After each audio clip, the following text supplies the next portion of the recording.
Oi, leitores, boa tarde, tudo bem? Hoje eu trago o livro que se refere a Vestibular 2020. Esse livro, Vidas Secas, do Graciliano Ramos, é um dos livros mais cobrados nos próximos vestibulares aí do Brasil, nesse ano de 2020. Então, eu vou falar um pouquinho dele para vocês hoje, tá? Se você vai fazer uma prova de vestibular, vai precisar dessa leitura, não sai daí, vem aqui comigo, porque a gente vai discutir, vai passar alguns pontos importantes, capítulo por capítulo, para que você consiga aí fazer uma prova legal de literatura, né, e responder as questões concernentes a esse livro. Vamos lá. Então, antes de continuarmos, né, se você ainda não é inscrito no canal, clica ali na inscrição, se inscreve para ajudar o canal a crescer. Vamos fazer essa parceria aí, a gente está aqui para te ajudar. Quero ajudar você nos seus estudos e eu preciso também que você contribua dando a sua inscrição, o seu like e compartilhando o vídeo com os seus amigos também. Além de se inscrever no canal, vai ali no Ler para Crer Oficial _ lá no Instagram e curte também, segue a página do canal, beleza? Vamos lá agora, sem enrolação, vamos para o trabalho. Graciliano Ramos, ele é pertencente à segunda geração do modernismo, né, que é o romance de 30, o qual traz uma literatura social, ou seja, é voltada para o contexto social do seu tempo. Então, essa obra, Vidas Secas, vai se inserir aí nesse contexto, que vai trazer uma obra ambientada no espaço do sertão brasileiro. Então, essa obra, ela tem mais ou menos, se eu não me engano, 122, 123 páginas, e ela possui capítulos independentes, ou seja, traz esse caráter desmontável da narrativa, né? Então, assim, não existe uma marcação cronológica no enredo. Então, cada personagem recebe um capítulo, né? A gente vai conhecer cada um dos personagens ali, cada um com seu capítulo próprio, e alguns outros capítulos também independentes. O que mais? O narrador, ele é em terceira pessoa, é um narrador onisciente, que traz uma linguagem seca, objetiva e direta. Então, por exemplo, os personagens, eles não possuem o domínio da habilidade comunicativa, da habilidade verbal comunicativa. Então, o papel do narrador vai ser muito importante para nós aí, porque é através da voz do narrador que teremos acesso, enquanto leitores, ao mundo interior dessas personagens, aos seus monólogos interiores, às suas reflexões. Tem muito pouco discurso direto na narrativa, então fique muito atento a isso, ok? Então, assim, foco na voz do narrador, foco nas estratégias narrativas aí para a gente poder compreender esse enredo. Os personagens, nós temos aí os personagens Fabiano, assim, a Vitória, eles são um casal, o filho mais velho, o filho mais novo, realmente eles não têm nome, o nome deles é esse, filho mais velho, filho mais novo, a cachorra, a baleia e o papagaio. Então, assim, essa ausência de nomes aí referente aos filhos é uma estratégia de universalização dessas personagens. Então, elas representam crianças, pessoas que vivem no sertão de todo o país. Então, elas estão ali universalizando a sua figura e, assim, há uma ausência de nomes, a vida era tão sofrida que faltava até o nome também. Então, faltava água, faltava comida e falta nome também. Aí nós temos a cachorra-baleia, né, que possui características humanas, é muito frequente na narrativa uma personificação dos animais e uma animalização do homem. Então tem esse reverso aí. E a cachorra-baleia, ela é levada à condição de gente, né, o tempo inteiro, e as pessoas à condição de animal, como eu acabei de falar. Ela tem características humanas, né, psicológicas e de comportamento também.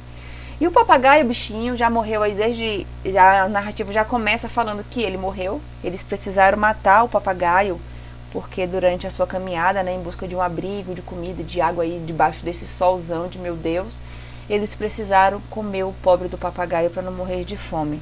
Então aí é uma coisa, também um ponto importante na narrativa, que é o imperativo da necessidade. Então existe sempre um andar necessário, existe sempre um fazer necessário. Todas as atitudes dos personagens são extremamente necessárias por conta da precariedade da vida que levavam. Então o papagaio, ele morreu para satisfazer a necessidade de comida dessa família. Então, só que assim, a Vitória, né, que foi quem precisou matar o papagaio, ela se culpa por ter matado o papagaio, ela sente remorso. E existe aí uma estratégia que a gente vai ver lá na frente também no Fabiano, estou só dando assim um apanhado sobre essa questão, que é a estratégia de enganar a própria consciência para diminuir a sua culpa e o seu remorso. Então ela tenta sempre se justificar e justificar a morte do papagaio, porque a gente precisou fazer isso. Eu precisei matar o papagaio para a gente não morrer de fome. E lá na frente, né, também o Fabiano, ele vai se utilizar dessa estratégia também, que eu chamo de enganar a própria consciência, para tentar justificar a sua atitude e se eximir da culpa e do remorso, né? E então, assim, a Vitória, ela não consegue elaborar suas emoções. Então ela transfere, ela sempre faz transferências de suas emoções, de sua raiva, que a gente vai ver isso mais especificamente lá no capítulo que fala da Sim a Vitória. A linguagem que predomina, como eu já falei, é uma linguagem precária, gutural. Existe muito pouco discurso direto no livro, né, mas um discurso indireto e nos apresentado pela voz do narrador. Então eles não falam direito, eles não conseguem se comunicar através da fala. Quer dizer, desculpa. Eles conseguem sim se comunicar através da fala porque eles se conhecem. Eles falam muito através do olhar, de gestos, de expressões guturais, né? Quando tá com raiva, Então cada um entende essa interjeiçãozinha do outro. Mas o seu interior, as suas reflexões, quem nos dá acesso a isso é o narrador. Então predomina essa linguagem precária e a ausência dessa habilidade linguística, ela é muito presente. A falta que ela faz para esses personagens é muito contundente durante a narrativa, porque nós vamos ver no capítulo do menino mais velho, por exemplo, o desejo dele é conhecer o mundo, ele quer entender as palavras, ele quer aprender a falar, a se expressar com a linguagem verbal. Então essa é a angústia dele. E o Fabiano também, ele se sente, ele se coloca numa posição inferior aos demais seres humanos e ele se animaliza, ele se considera um bicho, mais bicho que homem, porque também, ele, dentre outras coisas, também por conta da sua ausência da capacidade linguística. Então, essa ausência dessa capacidade linguística, ela determina muito o jeito de pensar desses personagens sobre si mesmos. Mas a gente vai ver isso mais à frente em alguns capítulos específicos. Bora lá. Eu botei aqui para vocês a primeira página do capítulo Mudança, que para mostrar algo bem interessante, né? Aquele ambiente é seco, é um ambiente de miséria, de fome, de sede, de precariedade e, sobretudo, de intensidade. Então, o calor é severo, quando tem frio é severo, quando chove é muita chuva. Então, os seus sentimentos e as características do ambiente são todos severos. Então, aqui eu vou mostrar, por exemplo, alguns adjetivos logo no começo da narrativa que já inserem o leitor nesse ambiente terrível, nesse ambiente cruel. Por exemplo, aqui está marcado de verdinho, infelizes, cansados, famintos, rio seco, caatinga rala, condenado do diabo. Então você já começa a ler e já começa a sentir, você já é colocado, né, já é mergulhado nesse ambiente de hostilidade. Então essa estratégia é muito interessante. Aí o primeiro capítulo é o capítulo Mudança, eles estão fugindo da morte, eles já não têm para onde ir. O Fabiano, ele é vaqueiro, né? Ele cuida de fazendas, ele adestra animais, e só que eles estão procurando um lugar para ficar. Então eles estão fugindo da morte, da fome, da sede. E eu coloquei aqui alguns trechos interessantes do início, né? A caatinga estendia-se de um vermelho indeciso salpicado de manchas brancas que eram ossadas. O voo negro dos urubus fazia círculos altos em redor de bichos moribundos. Então, vários pontos da narrativa nos dão aí essa imagem totalmente cinematográfica, né? Você começa a ler a descrição desse ambiente, além daqueles adjetivos lá pesados que eu falei, você já começa aí a imaginar, a se inserir e a visualizar todo aquele ambiente sofrido, né? De sofrimento, de dor. Aí nós tivemos nesse primeiro capítulo a morte do papagaio, que eu já falei, que ele precisou ser morto por conta de uma necessidade que impera, né? E aí assim a Vitória tenta justificar isso, enganando sua consciência, né? Dizendo que foi por necessidade e que ela precisou de fato fazer isso. Os pensamentos deles são desconexos e fragmentados, assim como o ambiente e assim como também a sua capacidade de falar. Então, como eles não têm habilidade linguística, eles não dominam essa habilidade, até os seus pensamentos também são fragmentados, são desconexos, e por isso que essa desconexão dos capítulos, né, que eles são independentes, é muito bem feito isso para poder ficar em consonância também com isso. Então, tudo é desconectado, os capítulos são independentes, os pensamentos são desconectados também. Então, isso tudo faz muito sentido.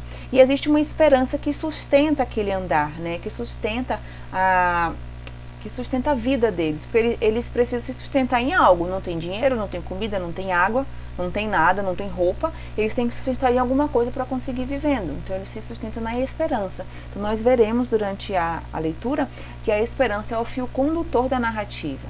Então, aqui, como diz, receoso de perder a esperança, que os alentava. Então, eles poderiam perder tudo, mas a esperança eles não podiam perder, porque era a única coisa em que eles tinham para se agarrar, para continuarem vivos e continuar lutando pela vida. O capítulo seguinte é o capítulo fabiano, né? Nós vemos a animalização do homem, ele compara-se à baleia, sempre ela estando com uma capacidade superior a ele de sentir as coisas e de demonstrar aí com seu comportamento, com o seu olhar. E existe uma animalização do homem e uma humanização do animal, no caso aí uma personificação perfeita na cachorra-baleia. Aí nós temos montado, confundia-se com um cavalo, grudava-se a ele e falava uma linguagem cantada, monossilábica e gutural, que o companheiro entendia. Então ele está falando a descrição de Fabiano, né, quando ele estava no cavalo, se confundia com ele e ele se comunicava muito bem com o cavalo através dessa linguagem gutural e monossilábica. Então, como eu já falei, né, ele não possui habilidade comunicativa verbal. Então aí ele realmente é como se fosse um bicho mesmo, ele se sente assim, ele se considera assim, ele vive dessa forma. Admirava as palavras compridas e difíceis de gente da cidade e tentava reproduzir algumas em vão, mas sabia que elas eram inúteis e talvez perigosas. Ou seja, para ele, ele admirava quem sabia falar, que existe uma pessoa que eles admiram muito, que é o seu Tomás da Bolandeira, é uma pessoa que de estudo, que sabe falar bem, que sabe ler. Ele admira essas pessoas, mas ao mesmo tempo ele entende que aquilo não é para ele. Ele nunca vai alcançar essa realidade, ele tem consciência disso, ele não se angustia por isso. Tá? Não até esse momento. Via-se perfeitamente que um sujeito como ele não tinha nascido para falar certo, é o que eu acabei de dizer. O Fabiano, ele entende que isso não é para ele e ele tem consciência de sua condição. Um ponto importante, muito interessante, é a ansiedade de Fabiano. Em alguns momentos, quando ele pensa na família, ele sente fome. Eu botei aqui alguns trechos. Pensou na família, sentiu fome. Outro, Fabiano sentiu vontade de comer. Depois da comida, falaria com si a Vitória a respeito da educação dos meninos. Toda vez que ele se preocupa com a família, ele sente fome. O que denota aí pra gente que é o momento de ansiedade dele, né? Então é muito interessante, né? O narrador, ele não precisou falar pra gente, Fabiano estava ansioso neste momento. Então, assim, vocês estão percebendo que existe durante a narrativa algumas estratégias narrativas que nos dão essa imersão no mundo psicológico da personagem, né? Existe essa valorização do tempo psicológico, as angústias dos personagens, isso tudo nos torna, enquanto leitor, mais próximo do personagem. Então, esse momento aí é muito importante. O capítulo seguinte é o capítulo Cadeia, né, que é quando o Fabiano vai para a cidade para comprar alguns suprimentos. Lá ele acaba tomando uma pinga, senta na calçada lá e fica na rua. E daí um soldado amarelo, né, um oficial de polícia, acaba mexendo com ele e daí cria uma situação e para levar ele para a cadeia. Ele vai para a cadeia, ele apanha muito e é lá nesse momento ele passa a noite na cadeia. E nesse momento solitário na cadeia é quando a gente tem acesso a um mundo, meu Deus, incrível, incrível, incrível da subjetividade dessa pessoa. Então lá a gente percebe que existe um ciclo assim de sentimentos que ficam dentro dele. Ele fica ali quieto, matutando, pensando, remoendo aquela raiva. Aí ele sente revolta por ter sido injustiçado, apanhado e colocado na cadeia. Depois ele sente dúvida, ele começa a duvidar, será que realmente eu não merecia, eu fiz realmente alguma coisa, né? A polícia, o soldado amarelo, ele sempre pensa, governo é governo, ele se coloca numa posição inferior e ele reconhece o poder do governo como algo que realmente eles não precisam de motivo para te punir, apenas por ser governo já tem esse poder para isso, né? Mas aí ele fica revolta, ele sente dúvida, ele se entristece, ele se culpa por ter deixado a família em casa no escuro, que ele tinha saído para comprar querosene, para acender o lampião lá na casa. E ele fica pensando, poxa, agora a Vitória está sentada com os meninos no frio, no escuro. Então ele fica nesse ciclo, né? As reflexões dele vão de revolta para dúvida, tristeza e culpa. Então ele fica ali remoendo as suas emoções, sempre girando aí nesse ciclo aí. Aí então ele tenta justificar a sua prisão, né? A linguagem dele é insuficiente. E aí ele justifica também a morte do papagaio. Então tem aquela coisa da consciência que fica ali sempre reverberando dentro dele, assim como fica, né, reverberando na cabeça da Sinha Vitória, pensa na morte do papagaio. Não, mas a gente precisou matar, a gente estava com fome, foi necessário. A necessidade fala muito alto, essa expressão é muito importante. Aí tem, na beira do rio havia comido o papagaio que não sabia falar, necessidade. Então é uma palavra muito importante que sempre vai pontuar os pensamentos e atitudes dessas pessoas. Não podia arrumar o que tinha no interior. Se pudesse, atacaria os soldados amarelos que espancam as criaturas inofensivas. Ele reconhece que ele estava numa situação de vulnerabilidade porque tinha bebido e era inofensivo. Ele reconhece que ele não fez nada de errado, mas mesmo assim, essa questão de se pudesse arrumar o que tinha no interior. Olha só isso aqui, que interessante. Ele reconhece que ele não tem a capacidade de lidar com suas próprias emoções. Por quê? Ele é um bicho, ele é um animal, ele é bruto. Suas emoções também são brutas. Então ele não consegue fazer isso. E ele tem consciência disso. Ele fala, se eu pudesse fazer isso, né, arrumar, lidar, elaborar as minhas emoções, eu atacaria os soldados amarelos. Então ele sempre tem consciência de que existe algo que o coloca sempre em condição de desigualdade com os soldados. E, claro, sempre pensando na família. Então, cada um tem o seu sonho. O sonho de Fabiano é sempre prover o sustento da sua família e sempre se preocupa com a família. O próximo capítulo da Sinha Vitória. Sinha Vitória também tem um sonho que é uma realidade diferente da sua, uma realidade sem seca e, mais importante que tudo isso, a Sinha Vitória sonha com uma cama de couro igual a de seu Tomás da Bolandeira. Ela fala isso o tempo inteiro, porque eles dormem numa cama de madeira, que tem um nó na madeira ali no meio da cama, ficar um pro lado, o outro pro outro, e as costas dela doem, e ela tem um sonho de ter uma cama de couro mais confortável, igual do seu Tomás da Bolandeira. Então, assim, temos também nesse capítulo cenas cinematográficas, como eu falei, né, sobre a descrição da baleia, que fica esperando eles comerem para que sobre aquele ossinho que fica pulando, subindo e descendo no caldo ali, fervendo. Então é uma imagem bem cinematográfica também. Aí temos o momento em que eles estão ao redor da fogueira, que é uma imagem incrível. Olha só, sentindo a deslocação do ar e a crepitação dos gravetos, Baleia despertou. Retirou-se prudentemente, receosa de sapecar o pelo, e ficou observando maravilhada as estrelinhas vermelhas que se apagavam antes de tocar o chão. Aprovou com um movimento de cauda aquele fenômeno e desejou expressar a sua admiração à dona. Claro, ela foi para a dona expressar sua admiração, só que a dona deu um pontapé. Ela levava pontapé sem motivo o tempo inteiro, e ela entendia que isso era normal, que era ela receber pontapés, que cachorro tinha que receber pontapés mesmo. Então existem várias cenas da cachorra-baleia que são cenas cinematográficas muito interessantes. O narrador, como eu já falei, é quem nos dá acesso aos monólogos interiores da Sinha Vitória, de todos os personagens, mas principalmente dela e de Fabiano, né? E o Fabiano tem um momento que ele compara ela nesse capítulo ao papagaio, porque não sabe falar. E aí ela fica com raiva, ela fica com remorso, fica com raiva. Mas assim, a raiva dela é por ter sido comparada a um papagaio, que fala pouco, e ao mesmo tempo sente remorso, porque ela matou o papagaio.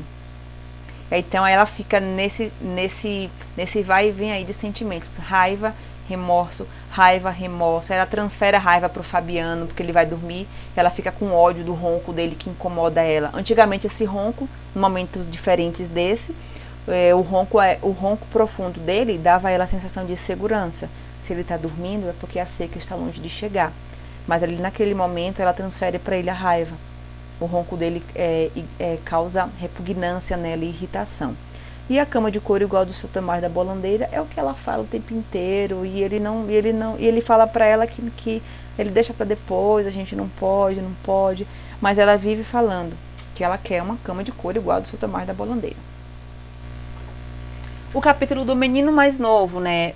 O sonho do menino mais novo era ser igual ao pai. Ele admirava o pai, ele não pensava em uma outra realidade. Ele apenas queria ter uma vida igual à vida do pai. Então ele queria ser como o Fabiano. Sua perspectiva era ter a vida do pai, ele queria montar os cavalos, adestrar as éguas, os bois, ele queria fazer tudo que o pai fazia.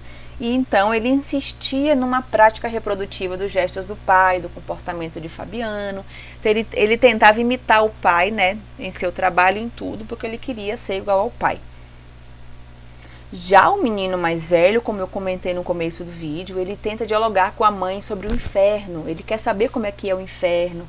E a mãe dele joga ele para lá, ignora, briga com ele, porque ela não tem, primeiro, não tem o conhecimento sobre isso, e não tem a capacidade linguística de discutir com ele sobre o assunto. Ela não tem vocabulário, ela não consegue conversar com ele, entendeu? E então, assim, o menino mais velho, ele tá curioso, ele quer entender o mundo, ele quer aprender sobre as coisas, principalmente sobre as palavras, ele quer poder falar, quer conseguir conversar. Então ele admira a capacidade de falar e aprende a pronunciar corretamente a palavra inferno. Então aí ele vai insistir na prática da linguagem. Como diz aqui, esse é certo. Tinha um vocabulário quase tão minguado como o do papagaio que morrera no tempo da seca. Valia-se, pois, de exclamações e de gestos, e Baleia respondia com o rabo, com a língua, com movimentos fáceis de entender. Como era possível haver estrelas na terra? O inferno devia estar cheio de jararacas e sussuaranas, e as pessoas que moravam lá recebiam cocorotes, puxões de orelha e pancadas com bainha de faca. Então aqui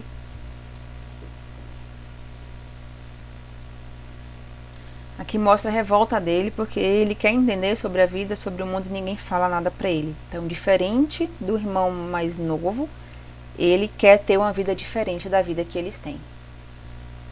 Então, recapitulando esse mundo dos sonhos, todos ali tinham um sonho. Fabiano sonhava com tempos melhores para a família, educação para os filhos, morar na cidade. O menino mais novo sonhava em ter a vida do pai. O menino mais velho sonhava em compreender o mundo, né, e desenvolver a capacidade linguística. Ele queria aprender a falar direito. E a Baleia sonhava só com aquele osso, só queria o ossinho. E sim, a Vitória queria a cama de couro igual a do seu Tomás da Bolandeira. Então, todas essas realidades estão sempre sendo atacadas, né, e moldadas por uma severidade intensa. Como eu falei, tudo é severo. O frio é severo, o calor, o sofrimento, as emoções são intensas, apesar de serem fragmentadas, né? O capítulo Inverno, como diz o título, mostra um pouco da realidade de como era o dia a dia deles no inverno. Ali eles estavam, né? Eles estavam morando numa fazenda, ele tomava conta pro dono da fazenda, e ali eles moravam nessa casinha da fazenda. Aqui nesse capítulo fala sobre como foi uma noite de inverno deles, sentados ao redor do fogo, estava chovendo muito. E um ponto importante que eu tirei aqui para falar para vocês na narrativa é que é o esfregar de mãos do Fabiano. Ou seja, a força da linguagem corporal. Como eu falei, eles não se comunicavam muito por linguagem verbal, era mais corporal. Aí mostra assim, tem outras, mas eu separei só esses, né? Quando ele se sentia feliz, alegre, entusiasmado, ele esfregava as mãos. Então, assim, ele esfregou as mãos em diversos momentos nesse momentinho deles ali ao redor do fogo. Quando ele se sentiu satisfeito ao redor da fogueira, ele esfregou as mãos. Quando em outro momento ele estava à vontade, iniciando uma contação de histórias para os filhos, ele esfregava as mãos. Quando ele se sentiu seguro longe do perigo da seca, ele pensou na seca, pensou, tá chovendo, então a seca vai demorar para voltar. E esfregou as mãos. E quando ele se sentia contente, feliz, ele esfregou as mãos. Então, como é que a gente sabe que ele estava satisfeito, à vontade, seguro e contente? Ele esfregou as mãos e o narrador nos deu acesso a uma descrição que nos fez concluir que ele se sentiu dessa maneira. Então, mais uma vez, foco na voz do narrador. Esse capítulo festa é muito interessante porque eles vão para uma festa de Natal na cidade, vão a uma missa e eles colocam aquelas roupas de, como chamam lá na Bahia, roupa de ver Deus, né? Então ela botou um salto alto, colocaram golas, ele colocou uma roupa e tal, e foram tudo cambaleando por essa estrada até chegar na cidade. Só que eles não se sentiam à vontade, aí eles foram arrancando os trajes pelo meio do caminho. Mas é lá na cidade é o momento em que eles se dão conta da sua mediocridade e inferioridade em relação às pessoas da cidade. Então tem um momento ali depois da festa que Fabiano deita na calçada e dorme. Aí quando ele está na calçada dormindo, a família está ali sentada É uma cena assim de filme mesmo. Você consegue imaginar, visualizar. Eles ficam sentados ali, né, daquele jeito deles, olhando para as pessoas na cidade. E ali eles tomam consciência de que eles são de um outro mundo, tomam consciência de que eles são medíocres, são inferiores, eles não conseguem conversar com as pessoas, eles não conseguem falar direito. Então é muito interessante. Esse capítulo é o que predomina aqui nessa parte da narrativa. Esse capítulo, Baleia, foram as 4 páginas mais difíceis do livro, que eu chorei, eu fiquei muito mal. Aqui vai falar que, lembra que a gente falou lá no comecinho, a força da necessidade chegou na baleia também. Chegou no papagaio e chegou na baleia. Ela ficou muito doente e Fabiano decidiu matá-la. Então ele precisou tirar a vida da bichinha, deu um tiro nela, o tiro acabou pegando na perna, então ela ficou gritando, chorando e fugiu e acabou morrendo mais pra lá. E aí ela adormece, né? O interessante é o momento, é o psicológico dela, é o interior dela, a gente tem acesso aos sentimentos dela, momentos antes da morte, é como realmente fosse uma pessoa ali. E daí ela sente vontade de morder a canela de Fabiano, mas ela entende que ele era o dono dela e ela morre sem remorso. Mas a bichinha vai morrendo, ela morre sonhando com as preás. Ela sonha com a preá e daí ela morre. O capítulo Contas é o capítulo no qual Fabiano se dá conta de que ele é enganado pelo patrão. Mas assim, a Vitória já sabia, mas ele não. Ele foi o último a descobrir, a perceber que ele era enganado durante a partilha. Ele nunca ficava com nada, ele sempre ficava com pouco dinheiro, o patrão roubava ele mesmo e ele não saía, né, daquela miséria ali. Então ele sente uma angústia severa. Eu posso dizer que esse capítulo aqui, ele atinge assim o ápice de sua angústia existencial.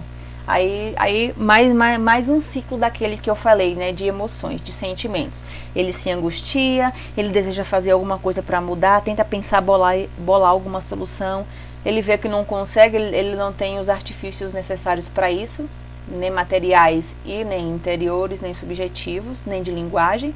Ele desiste, depois ele aceita a sua condição, conscientiza-se de que ele não tem o que fazer, é a sua sina. Aí ele fica nisso, se angustia, tenta fazer alguma coisa, desiste e aceita a sua condição. Então ele fica aí, é o momento a cena em que ele senta na calçada e fica sentindo tudo isso, e é muito interessante também. Só que essa angústia dele aqui nesse capítulo tem um elemento diferente, né? Porque assim, ele fala, né, que ele queria muito ter recurso para se defender. Ele toma consciência, além de já saber da sua sina, que ele reconhece, ele vê os prejuízos que lhe traz a ausência do saber ler, do saber falar, do domínio da comunicação verbal. Então ele se sente impotente, ele sabe que se ele soubesse falar, se ele soubesse ler e escrever, ele saberia como se defender, ele teria os artifícios para se defender. Então assim, aí ele pensa, poxa, enquanto eu não me dava conta de que eu era roubado, eu tinha paz com a minha sina. Mas agora que ele passou a saber que ele era roubado e que ele era enganado por não possuir esses artifícios para se defender, aí que a sua angústia ficou realmente muito pior, muito mais severa. Esse capítulo do Soldado Amarelo é muito interessante também e importante, porque ele teve uma situação no mato, ele teve a oportunidade de matar o Soldado Amarelo que tinha prendido ele em outro momento. Ele teve a oportunidade de se vingar, mas ele levantou o facão assim, acho que ele estava abrindo o caminho, capinando, e deu de cara com um soldado que ficou todo se cagando de medo porque viu ele com aquele facão na mão. E daí ele teve a oportunidade de se vingar do soldado. Ele poderia pegar aquele facão e meter na cara do soldado, fazer alguma coisa com ele. Aí ele ficou pensando, muito bem, eu ia arrastá-lo para dentro da caatinga, entregá-lo aos urubus, e não sentiria remorso. Dormiria com a mulher, sossegado, na cama de varas. Depois gritaria aos meninos que precisavam criação. Era um homem, evidentemente. Então ele sentiu ali a chance de ele se tornar um homem, deixar de ser bicho. Ele ia tomar uma atitude sagaz de ir de conta, de enfrentar o seu agressor, aquele que é superior a ele. Só que aí, o que aconteceu? Ele teve essa oportunidade de se vingar, mas ele não conseguiu. Ele raciocinou, ele buscou justificativa e depois ele concluiu que seria justo matá-lo. E aí, pela primeira vez, ele ia se colocar no comando, né, mostrar superioridade. Aí ele já estava se convencendo, ele foi se engrandecendo desse ato, ele se convenceu de que era o certo a fazer. ia se tornar um homem, deixar de ser bicho. Só que aí o soldado abriu a boca e perguntou para ele.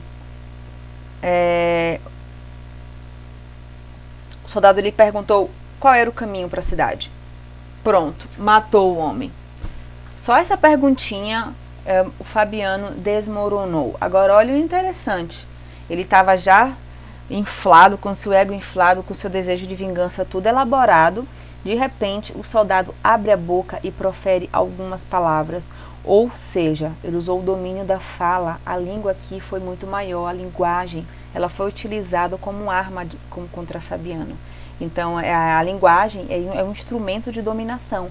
Então, quando esse soldado abriu a boca e falou algumas palavras, Fabiano ele recobrou sua consciência indigna e ele se rendeu à sua condição de bicho. Então, aí ele pensou, olha só o que ele fez para convencer sua própria consciência. Ele pensou consigo mesmo, governo é governo.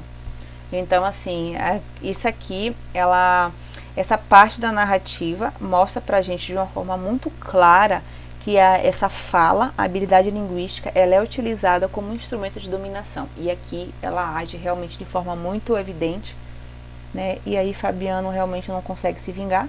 E é isso. O penúltimo capítulo, o mundo coberto de penas, é quando a seca ela se anuncia, né? Já vem a angústia de Fabiano, a família torna-se a angustiar. É quando ele admira a inteligência de sim a Vitória também, porque ele acha ela muito, ele acha que ela tem uma cabeça muito boa e ele precisa das opiniões dela para se convencer de suas atitudes também, de suas decisões. O Fabiano pensa na baleia, ele sente remorso, ele tenta enganar a consciência, igual assim a Vitória faz com o papagaio. Foi necessidade, eu precisei matar a baleia.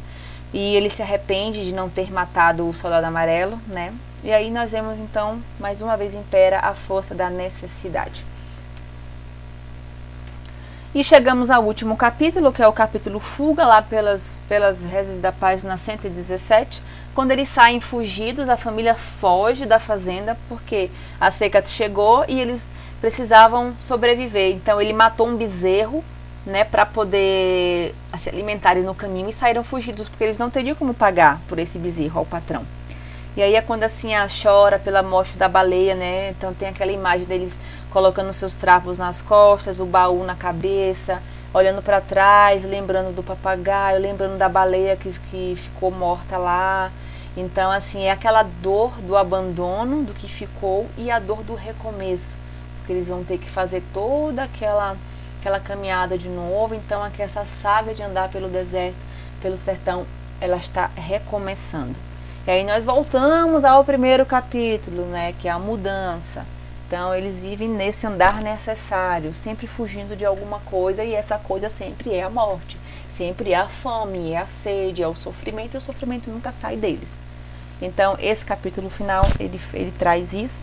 E como sempre, existe uma esperança que nunca se ausenta, né? Ela é necessária para a sobrevivência deles, como eu já falei, e a voz do narrador é muito importante, porque nós temos acesso o tempo inteiro à comunicação entre os personagens, que a comunicação entre eles é gutural, é corporal, nós compreendemos aí porque o narrador nos ajuda, e temos acesso à subjetividade deles também, com a ajuda do nosso amado e querido narrador onisciente. Então, nós temos aí os gatilhos que conduzem essa trama, né? Que são os fios da esperança, o andar necessário, um recomeço, tudo isso junto, imbuídos pelas forças da necessidade. Então é isso, pessoal. Obrigada por estar aqui comigo.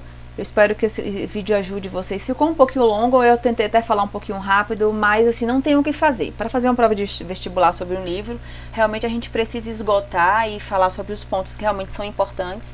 Eu desejo que você faça uma boa prova e eu tô aqui para te ajudar, ok?